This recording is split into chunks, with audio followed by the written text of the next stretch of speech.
Good afternoon, everyone. My name is Evan Cutts, the content editor of Color and Color Magazine. I'm very excited to bring you all on board for our next installation of Color Conversations, which is a program that strives to bring a casual and informative approach to thought leadership. We're engaging influential professionals of color on current events, their passion projects, and everything D&I.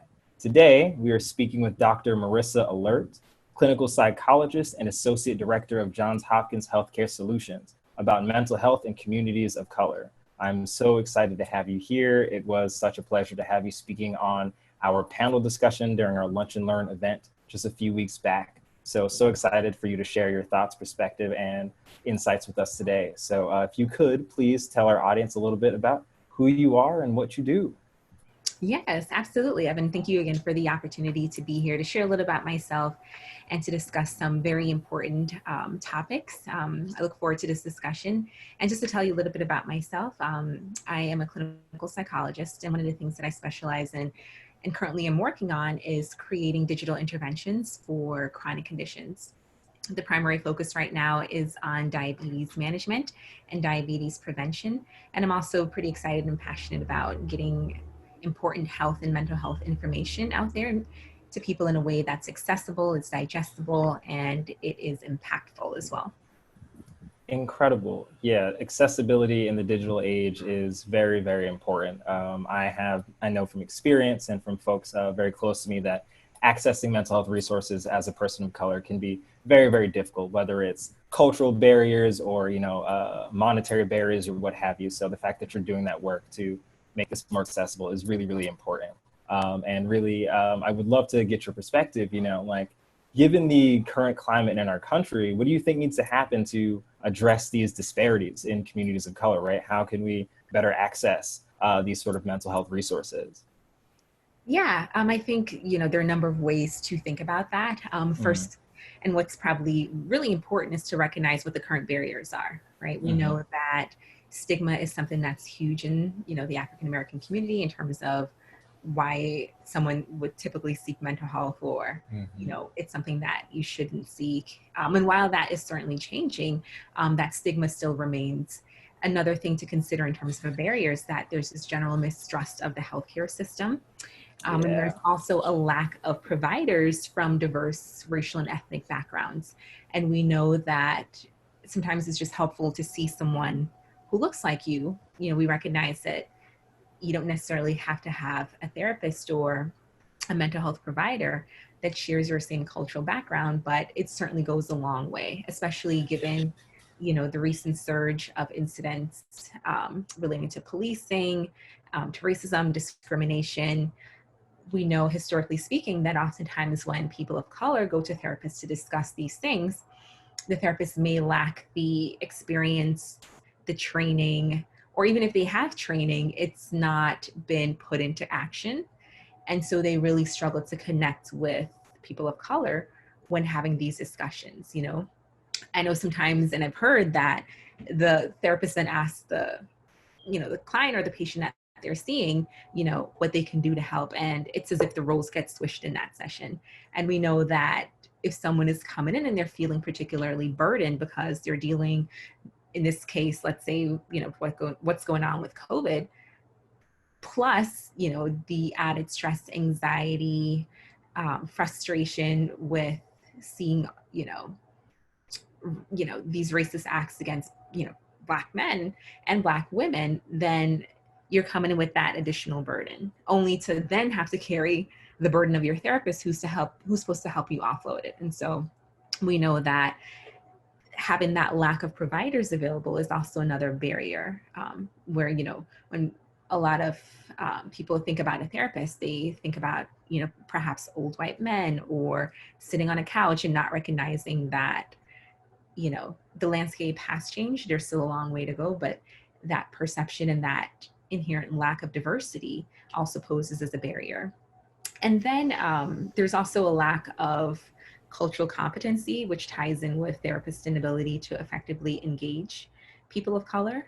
And on top of that, there's a lack of insurance or coverage for people. So I think when we take all these barriers, and these are just some, I'm not saying that these are all, when we take these barriers into consideration, if we focus in on them, it can make it a lot easier, to think about how to provide these resources. And in terms of ensuring that these needs are met, for people who don't have insurance, right, making it very clear what their options are, right? There are talk hotlines and tech services that can provide, free resources and care for people who are in a crisis. It's important for that to be aware, but a lot of people aren't aware of these resources. And then the question then comes down to, what's the appropriate place to have these resources available? I think it needs to be in a number of areas, right? In the workplace, especially, recognizing that if employees aren't psychologically well, it's going to impact their performance. But Definitely. the unfortunate thing is that a lot of workplaces aren't set up to deal with this, surge of mental health concerns that's been brought about by the events that's been happening, all this year. And so there's a struggle now to adequately meet the needs of their employees because these services aren't in place. So I think simple things can be done, whether it's, quick training for managers or just increasing people's awareness and having people at the top set the tone in terms of it's okay to feel stressed. It's okay to have these concerns. And that in of itself can make a huge difference because employees can then come forward and reach out to their HR, reach out to their managers to get that additional support. But the managers and the HR staff need to be aware of these signs of stress, depression, anxiety, and be able to then send them to appropriate resources. Go ahead. Oh, I was just like, you've shared a lot with us there. And I think there are a lot of some really, really key points there. I mean, investment from leaders at the top, like there needs to be more institutional structures, as you mentioned, right? So that they're able to, one, recognize these concerns and to be able to direct, their staff to them. So I think that is really, really huge. I also, something that resonated with me that you said was there needs to be transparency, right? For the individual, their access, knowing where to look for those resources can be really, really difficult. So making those things more transparent is a definite way to move things forward. And it was surprising me. I hadn't actually considered, that there have been interactions with therapists where like the roles are reversed in that way. Like I imagine that would be really, really trying to be seeking help and then being asked, to do more work on top of that. So I think, that note on cultural competency is really key because I've known a lot of folks who are like, yeah, I'm worried, when I started seeing a therapist, I also was like, it would be really important for me to like have another Black person as my therapist. Because what if they don't understand like what I've been going through, So it's a very real fear. So I'm curious to hear what you have to say about like, how do we address that concern of like cultural competency, if there is a lack of diversity in this field, on the one hand, we can push for more diverse, psychologists and therapists and so on. But like, what about all the non-Black therapists that are already in the profession, right? How do we address that lack of competency there? Yeah, and I think, there are a number of steps that have been documented in terms of research studies, in terms of additional reading and resources for psychologists is that, one of the important first steps is to do a self-assessment, right? To recognize and to be honest and look inwardly to see what your, perceptions are, what your biases are, and to also gain that understanding of who you are, right? Understanding your cultural background, understanding how your upbringing and your experiences shape how you see things. We recognize that therapists are also human. And so to say that they're going to be perfect and they're going to always be able to understand and relate is a huge misperception. And so in addition to that self-assessment, therapists also need to, seek out resources and ongoing training to ensure that they remain culturally competent. Because as things change, as people's change, generations, there are shifts in terms of how people perceive things, how they interact and engage with other people, how they see the world. It's important to remain abreast of those changes and to ensure that the care you're providing is in line with where people are. And so there are a number of courses that people can take. There are books that can be read. Just if you know that you're going to be seeing clients that are of a particular background, then getting as informed as you can. The caveat there is to still recognize with this enhanced understanding that people are still people, and to avoid this need to still, okay, so I read up about Black Americans and I did this and people from, Mississippi, and I'm ready to go.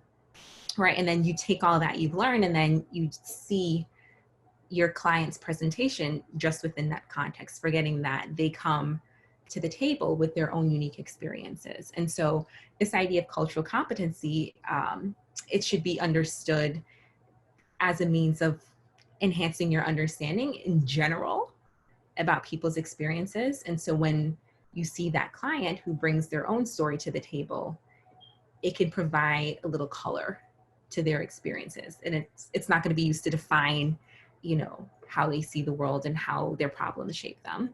And I think another thing too is to get uncomfortable, right? A lot of practitioners, perhaps during their training, had very little interaction with people of color, depending on where they were in the country. And so it will require being intentional and putting in the work to understand and interact, right? Because I think it's great to read something in a book. I can read everything I want to about Native American culture, but it's something else to have friends who are Native American or have friends who are Black, and to get a sense of what it's like living in that particular environment, in that particular country, in that particular setting. And there's so much more you gain from that than simply just reading a book, which is just primarily factual. And so your understanding is not necessarily enriched. You're like, you've reached level 1, Yeah, right? definitely. Like, hey, great start, but there are other Keep levels working. to go. Exactly. Yeah. And so I think that's seeking out new opportunities, understanding how your own cultural context then fits into what you're learning, so just being active and intentional when you have those interactions. It's not just, okay, yeah, I've been showing up, to all these Black events and, events that have been promoted by people of color, and you go there just to say you've gone without any genuine need or connection with the people there, then you've already failed, right? Return to level 1 and start all over again. Yeah, these are some crucial points. I think the work doesn't stop. You read the books, you talk to people, you get a bit of a context, but you have to understand this is an individual person with several unique experiences, so it's not a one size fits all. So I'm really glad that you mentioned that. And, the work doesn't stop when you show up once. You have to engage and connect, and the learning keeps going. So yeah, thank you for sharing that perspective.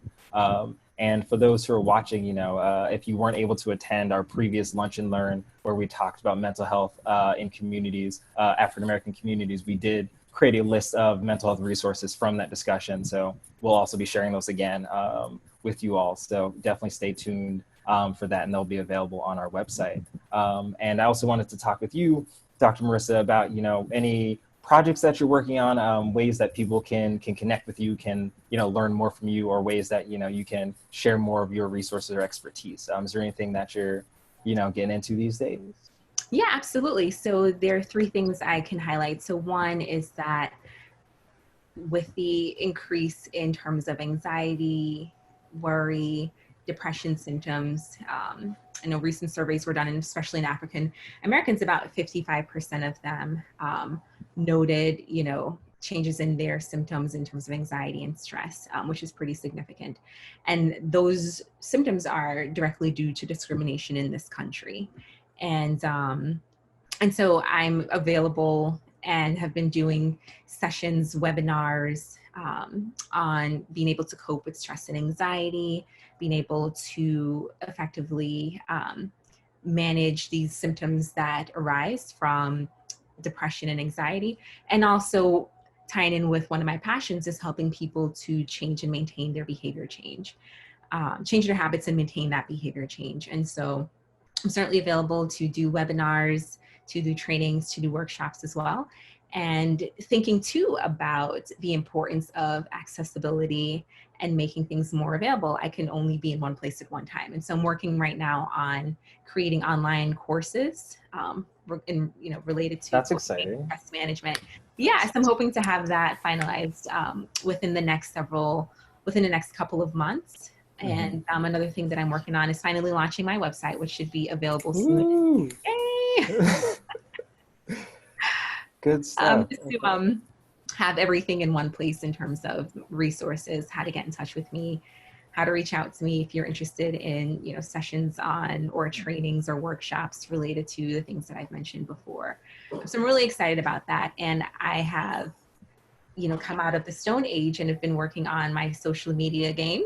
So I have, it's been a long time coming. It's tough. It's tough. It really is. It really is. Getting back to asking my younger cousins, initially when I started, what the heck is a story? Or, oh, it doesn't last all day. Then, where do I post things in? I'm not going to keep going on because I'm just going to embarrass myself. But just using the learning process, it keeps going, Right. And so just recognizing that there are a number of modalities through which information can be relayed. And so while I've done a lot of talks and seminars and whatnot, this provides a unique platform for me to be able to share these things. And that's something that I've grown really interested and passionate about as well. So yeah, those are the up and coming things. I'm pretty excited about those. Yeah, that's a slew of very exciting things. I'm glad to hear that you're getting your social media, tweaked up, and that you have this website, so everyone here watching, you will be able to learn more from Dr. Marissa Alert very, very soon. If you are on Facebook or Instagram, you can find her at Dr. M Alert. That's it, at Dr. M Alert, and you'll be able to stay abreast of, her happenings, the resources she's sharing when her website launches. So definitely check her out there. If you're looking to, have her thought leadership on one of your panels, one of your discussions, please reach out because she has a wealth of knowledge and expertise. So definitely don't miss out on that opportunity. And it's been an honor to be able to connect with you again and for you to share your thoughts with us and our audience. So thank you so very much, Dr. Alert. It was a pleasure talking with you. And we hope to hear more exciting things from you soon. Yeah, and thank you again for this wonderful opportunity. Awesome. Okay, well, I hope you stay well, be well, and enjoy the rest of your day. Thank you so much. Evan.